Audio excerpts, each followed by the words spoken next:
I met Sarah 7 years ago, and from the very first conversation, she made me feel like the only man in the world. She was charming, sweet, and full of laughter. We built a life together from scratch. No big family inheritances, no silver spoon. Just two people madly in love, trying to make ends meet and dreaming of a better future. I worked long hours to provide while she stayed home to manage things and eventually started her own small online business, with my full support. I never once questioned her loyalty. I gave her access to my bank accounts, paid off her credit cards, and even helped her launch her business by investing nearly $10,000. I was proud of her. We were a team, or at least I thought we were. That belief came crashing down one random evening while I was watching TV, and she left her phone unlocked on the coffee table. A notification popped up. It was from someone saved as Mike, work. I wasn't the jealous type, but something about the way he said, last night was amazing. You've still got it, girl smirking face, made my blood run cold.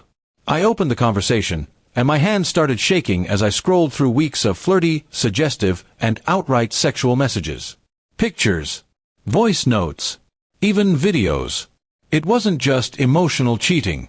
It was physical, ongoing, deliberate. I confronted her that night. She cried, but not out of guilt. It felt more like she was upset she got caught. She kept saying things like, "It didn't mean anything," and "You've been distant lately," blaming me for her betrayal. But what broke me wasn't the cheating, it was what she said next during our argument. Through angry tears, she screamed, "At least Mike knows how to satisfy a woman. You never could, not like he did." That sentence echoed in my mind over and over. It was like she had driven a dagger straight into my self-worth. I had given her everything, my love, my money, my time, and she reduced me to some kind of joke in comparison to her ex. I didn't yell. I didn't cry in front of her. I just stared at her in silence, nodded, and went upstairs. That night, I didn't sleep. I made up my mind. The next morning, I froze all the shared bank accounts and changed the passwords to every credit card and online payment system she had access to. I also called my lawyer. That same day, I visited a locksmith and had the locks changed while she was out shopping. She came home that evening and couldn't get in. She pounded on the door, screaming my name. I opened it just enough to hand her a suitcase and say, "You wanted your ex? Go stay with him." I shut the door in her face as she broke down on the front porch. She spent the next few days begging through texts, emails, even mutual friends. Apologies, excuses, even attempts to seduce me with old photos and memories. But I was done.